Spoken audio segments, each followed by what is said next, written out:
Shri Shri Ramakrishna Kathamrita 1885 2রা September একাদশ পরিচ্ছেদ। শ্রীযুক্ত ডাক্তার ভগবান রুদ্র ও ঠাকুর রামকৃষ্ণ। ঠাকুর শ্রীরামকৃষ্ণ মধ্যাহ্নে সেবা করিয়া নিজের আসনে বসিয়া আছেন। ডাক্তার ভগবান রুদ্র ও মাস্টারের সহিত কথা কহিতেছেন।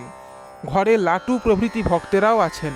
আজ বুধবার, নন্দোৎসব, 18ই ভাদ্র, শ্রাবণ অষ্টমী নবমী তিথি, 2রা সেপ্টেম্বর 1885 খ্রিস্টাব্দ। ঠাকুরের অসুখের বিষয় সমস্ত ডাক্তার শুনিলেন। ঠাকুর মেঝেতে আসিয়া ডাক্তারের কাছে বসিয়াছেন। শ্রীরামকৃষ্ণ: দেখো গা, ঔষধ সহ্য হয় না, ধাত আলাদা। আচ্ছা, এটা তোমার কি মনে হয় টাকা ছুলে হাত এঁকে বেঁকে যায়, নিঃশ্বাস বন্ধ হয়ে যায়? আর যদি আমি গিরো মানে গ্রন্থি মাদি, যতক্ষণ না গিরো খোলা হয় ততক্ষণ নিঃশ্বাস বন্ধ হয়ে থাকবে। এই বলিয়া একটি টাকা আনিতে বলিলেন। ডাক্তার দেখিয়া অবাক যে হাতের উপর টাকা দেওয়াতে হাত বাঁকিয়া গেল আর নিঃশ্বাস বন্ধ হয়ে গেল।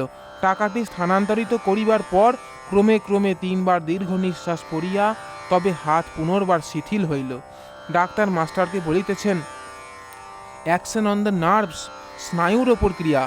ঠাকুর আবার ডাক্তারকে বলিতেছেন, আর একটি অবস্থা আছে, কিছু সঞ্চয় করবার জো নাই। শম্ভু মল্লিকের বাগানে একদিন গিয়েছিলাম, তখন বড় পেটের অসুখ। শম্ভু বললে, একটু একটু আফিম খেও, তাহলে কম পড়বে। আমার কাপড়ের খোঁটে একটু আফিম বেঁধে দিলে।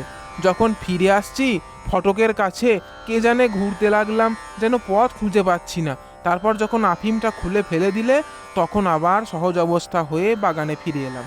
দেশেও আম পেড়ে নিয়ে আসছি, আর চলতে পারলাম না, দাঁড়িয়ে পড়লাম। তারপর সেগুলো একটা ডোবের মতন জায়গায় রাখতে হলো, তবে আসতে পারলাম। আচ্ছা, ওটা কি?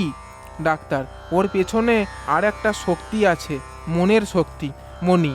ইনি বলেন এটি ঈশ্বরের শক্তি, গড ফোর্স। আপনি বলছেন মনের শক্তি, উইল ফোর্স। শ্রীরামকৃষ্ণ ডাক্তারের প্রতি: আবার এমনই অবস্থা, যদি কেউ বললে কমে গেছে তো অমনি অনেকটা কমে যায়।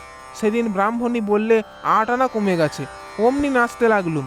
ঠাকুর ডাক্তারের স্বভাব দেখিয়া সন্তুষ্ট হইয়াছেন। তিনি ডাক্তারকে বলিতেছেন, তোমার স্বভাবটি বেশ।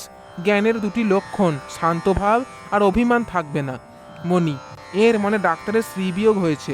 শ্রীরামকৃষ্ণ ডাক্তারের প্রতি: আমি বলি, 3 টান হলে ভগবানকে পাওয়া যায়। মায়ের ছেলের উপর টান, সতীর পতির উপর টান, বিষয়ের উপর টান। যা হোক, আমার বাবু, এটা ভালো করো। ডাক্তার এইবার অসুখের স্থানটি দেখিলেন। গোল বারান্দায় একখানি কেদারাতে ঠাকুর বসিলেন। ঠাকুর প্রথমে ডাক্তার সরকারের কথা বলিতেছেন, শালা যেন গরুর জিভ টিপলে। ভগবান বলিতেছেন, তিনি বোধহয় ইচ্ছা করে ওরূপ করেন নাই। শ্রীরামকৃষ্ণ: না, তা নয়, খুব ভালো করে দেখবে বলে টিপেছিল। জয় ঠাকুরমা স্বামীজি।